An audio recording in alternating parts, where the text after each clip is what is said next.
नमस्कार, आप सभी का स्वागत है मार्केट का पंचनामा में। बाजार में हफ्ते के पहले कारोबारी सत्र में एक अच्छी तेजी देखने को मिली। शुरुआत ही गैप अप, अंतर्राष्ट्रीय संकेत काफी सकारात्मक और वीकेंड्स पे, एक्सटेंडेड वीकेंड्स पे काफी सारी पॉजिटिव न्यूज फ्लोज देखने को मिली। काफी सारे पॉजिटिव खबरें थी, खासतौर से दिग्गज कंपनियों में, स्पेशली टीसीएस में, जिसका इंपैक्ट आता हुआ दिखाई पड़ा आज पूरे दिन बाजार के अंदर भी।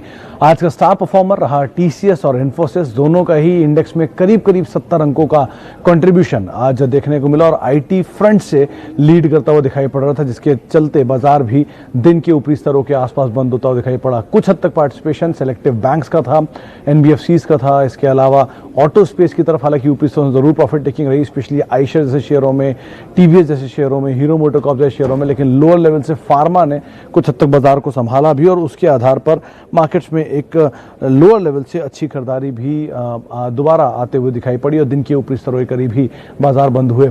आज फ्रंट लाइन में ज्यादा बाइंग थी, मिड कैप स्मॉल कैप में इतना ज्यादा पार्टिसिपेशन नहीं था, लेकिन हाँ, ये आप जरूर मान के चल सकते हैं कि आज जो तेजी थी वो दिग्गज काउंटर्स के नाम ही रही, specially TCS, Infosys, HDFC bank और आईसीआईसी बैंक, जो कि मेजरली आज कंट्रीब्यूट करते हुए दिखाई पड़े। चलिए अब सवाल जवाब का सिलसिला शुरू करते हैं और बातचीत करते हैं कुछ सवालों को लेकर भी। सबसे पहला सवाल, टाटा एलेक्साई 125 रुपए के शेयर हैं, 750 रुपए के दाम पर। केतव जी का सवाल है। केतव जी, टाटा एलेक्साई में आज सुबह से एंटिसिपेटेड था कुछ बाइंग आ सकती है और दिन के एंड तक आते आते एक अच्छी बाइंग आई भी और करीब डे आई के आसपास पहुंच गया।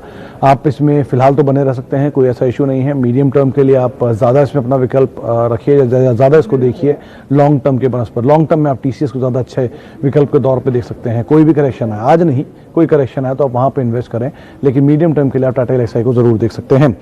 इसके अलावा एक सवाल है बातचीत का, एक सवाल अक्षय मित्तल का है आशापुरा माइनकेम को लेकर। Is it a good stock?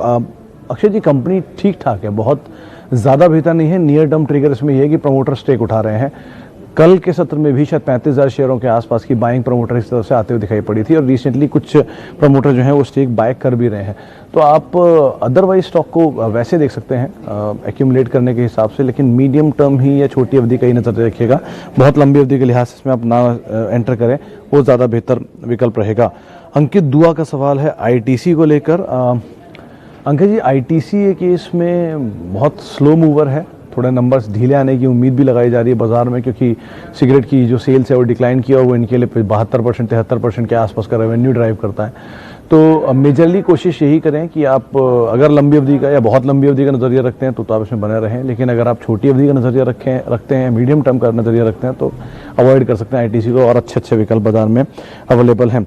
इसके अलावा एक सीजी पावर पर व्यू क्या है सर लॉन्ग टर्म के लिए? अभिषेक जी, डिपेंड करता है आपने लिया कहाँ है। वैसे तो मुरुगप्पा ग्रुप ने इस कंपनी को एक्वायर कर लिया है और उसके एक्विजिशन के बाद से शेयर 13 रुपये से ऑलरेडी आज अपर सर्किट पे 25 रुपये के आसपास पहुंच चुका है। दूसरी चीज़ अहम यह है कि अगर मुरुगप्पा ग्रुप, जिसकी ट्रैक रिकॉर्ड काफ़ी स्ट्रॉन्ग रहा है कंपनीज को टर्न अराउंड करने में, और अगर वो इसको भी टर्न अराउंड करा जाते हैं तो शायद आगे चल के आपको 40-45 का दाम भी देखने को मिले। एक रिपोर्ट स्पार्क कैपिटल की ये भी कहती है कि 104 रुपये तक का दाम आ सकता है ट्यूब इन्वेस्टमेंट में, लेकिन वो 2023 तक की बात कर रहे हैं। अब आप कितने समय तक होल्ड कर सकते हैं वो आपके ऊपर है, लेकिन नंबर सब कुछ है। अगर नंबर ठीक आते हैं तो आप बने रहें, वरना आप अवॉइड भी कर सकते हैं।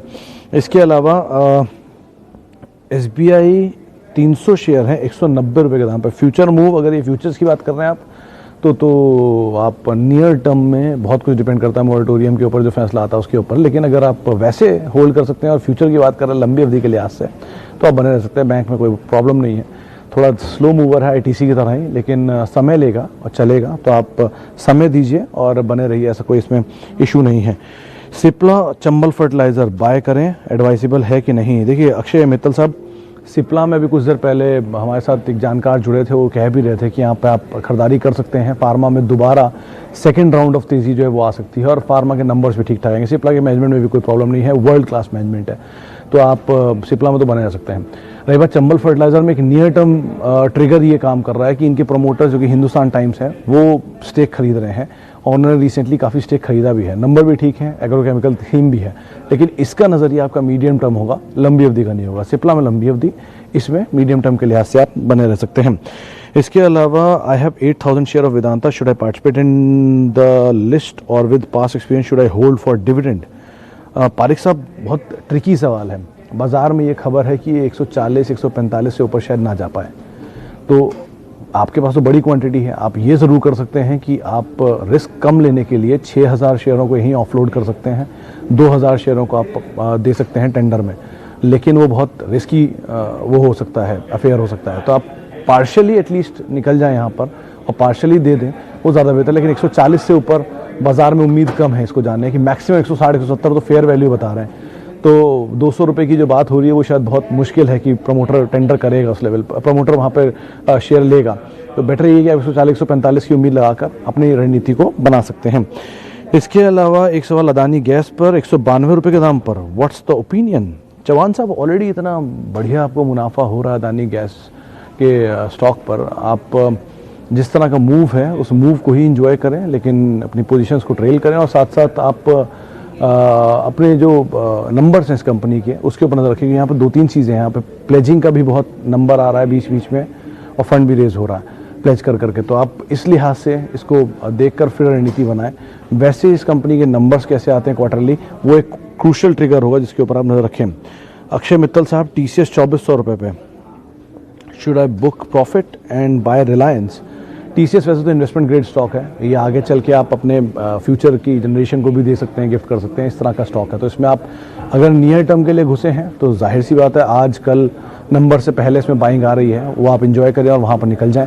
लेकिन और हाँ, जाहिर सी बात है रिलायंस आपने अच्छा विकल्प चुना है क्योंकि रिलायंस एक अच्छे दाम पर है और हर पॉजिटिव न्यूज़ के बावजूद गिर रहा था, तो वहाँ पर घुस सकते हैं यहाँ से निकल कर। लेकिन अगर आप लंबी अवधि के लिए इन्वेस्टेड हैं तो बात अलग है, फिर तो ये इन्वेस्टमेंट ग्रेड स्टॉक है, कहना काफ़ी मुश्किल है। इसके अलावा एक सवाल है IRCTC पर नितिन अरोड़ा जी का। अरोड़ा साहब, देखिए IRCTC के केस में 12 से 18% का स्टेक सेल की बातचीत आ जाई थी, ये दीपम सेक्रेटरी का भी एक बयान आज दिन में आता हुआ दिखाई पड़ा। मेजरली अगर स्टेक ऑफलोड होगा तो शायद डिस्काउंट पे होता हुआ दिखाई पड़ा, तो ओवरहैंग रहेगा। वैसे भी शेयर बहुत रनअप दिखा चुका है, आपकी भाव की खरीदारी का भाव क्या है उस पर सब कुछ डिपेंड करता है, थोड़ा ओवरहैंग इसके अंदर रहने वाला है। तो एक बड़े मूव के बाद सुस्ता रहा है और स्टेक सेल नेगेटिव साइड पे ही इसके प्ले आउट होगा। तो अगर आपके पास है, प्रॉफिट में है तो निकल सकते हैं, एटलीस्ट पार्शियल निकल सकते हैं, पूरी पोजीशन भले आप ना ऑफलोड भी करें। डिविस लैब, अंशु दिवाकर साहब पूछें क्या करें? डिविस लैब डे हाई पे बंद हुआ है अंशु जी, अच्छे नंबर्स की उम्मीद भी लगा रहे हैं, आज यतिन आपको बता भी रहे थे कि अच्छे नंबर्स आ सकते हैं यहाँ पर। दूसरा, यहाँ पर बहुत बड़ी पोजीशंस कुछ उठते हुए भी दिखाई पड़ी है फंड्स की तरफ से, आप होल्ड कर सकते हैं, कोई भी बुराई नहीं है इस कंपनी में। वैसे भी नए ऑल टाइम हाई से करीब ही जा रहा है, तो आप बने रहिए, कोई दिक्कत नहीं इस कंपनी में।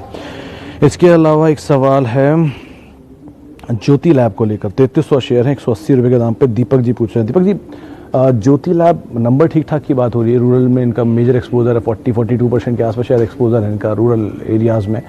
लेकिन अब लॉकडाउन के बाद अनलॉक होने में किस तरह का माल बिका है, क्या है, कहना भी मुश्किल है।